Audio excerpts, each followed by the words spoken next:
Support your student during distance learning, a guide for parents and families. Presented by Connie McKenzie, the ARC Pikes Peak region.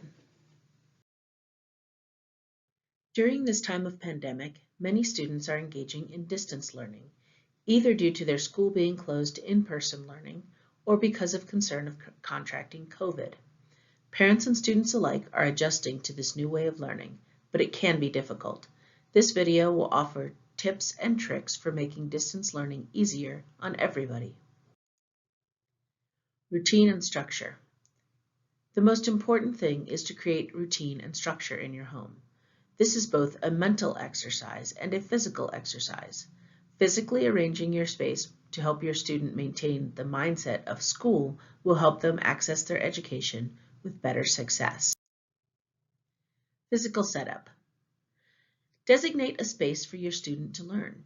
Ideally, this would be a space they don't use for anything else, but since most of us don't have an extra room to be a classroom in our homes, be creative.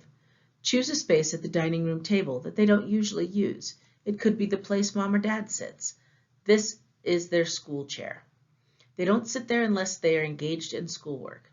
If you don't have that much space, put a blanket or a sheet on a chair during school time. Make that place somehow visually different from when they are not engaged in school. This will help your student remember they are in school and not at home.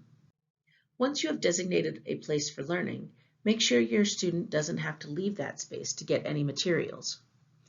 Put a box in the space with any materials your student may need: pencils, pens, paper, headphones, computer charger, crayons, calculator, etc.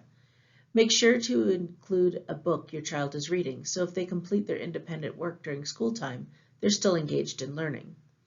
It's very easy to get distracted with other things when you have to go looking for something you need. Make sure your student has a full water bottle when they sit down to begin their learning. Have your student do something to indicate they are in learning mode. In my house, we have magnets we move to indicate if we are working or off work. This is a way of switching the brain from home mode to school mode. Put away non-school related electronic devices. It's very easy to get distracted by a phone or tablet if it is available. If your student needs to use technology to look up a word or do research, they should use their school device.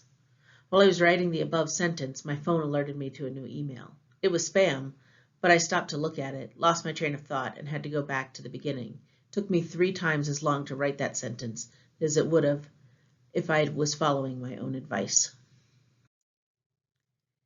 If you have access to your student's daily schedule, print it out or write it out and place it in the learning area so your student can access it easily. For younger students, a picture schedule may be helpful. If your student is going to need to log into different programs such as ST Math, Lexia, Schoology, Khan Academy, etc., create a cheat sheet with login information. For older students, this can be a Google Doc that you and your child's teacher can edit and your student can read. This will eliminate the "I don't know my password" distraction. Make sure this cheat sheet is very accessible to your student. Include teacher contact information on the cheat sheet. Your student may need help from you from time to time. Especially for parents working from home, it can be inconvenient to have your student interrupt you to ask for help. To avoid this, create a visual your student can use to show they need help. This can be as simple as a sign they put up that says, "Help." If you see that but are in the middle of something, you can give your child a thumbs up or somehow acknowledge you have seen they need help and will be there when you are able. If you are working and can't be interrupted, put up a visual that shows that, for example, a stop sign or a sign that says, "Wait." While you are busy, your student should be working on other material. Once they have signaled for help and you have acknowledged them, they should move on to something else until you're free to help them. Create a visual that says, "If I am stuck." For example, if I'm stuck, 1. Reread the directions to make sure I haven't missed anything. 2. Look at examples of the work to see if that gives me a clue. 3. Take a 30-second break and look at something other than computer or the worksheet, then try again. 4. Skip to the next question and see if I can answer that. Keep looking for something I can do. 5. Let someone know you need help. 6. If the person who is going to help you is busy, find some other work to do. Treat distance learning as if your student were attending in person. They should get up and follow their regular morning routine, including getting dressed, having breakfast, and brushing teeth. This will help get them in school mode and also make the transition back to in-person learning easier. During scheduled breaks from learning, such as lunch or snack time, try to have your child engage in some movement and disengage from screens. During the learning day, after 20 minutes of screen time, have your student look at something at least 20 feet away for 20 seconds. This will help prevent eye strain.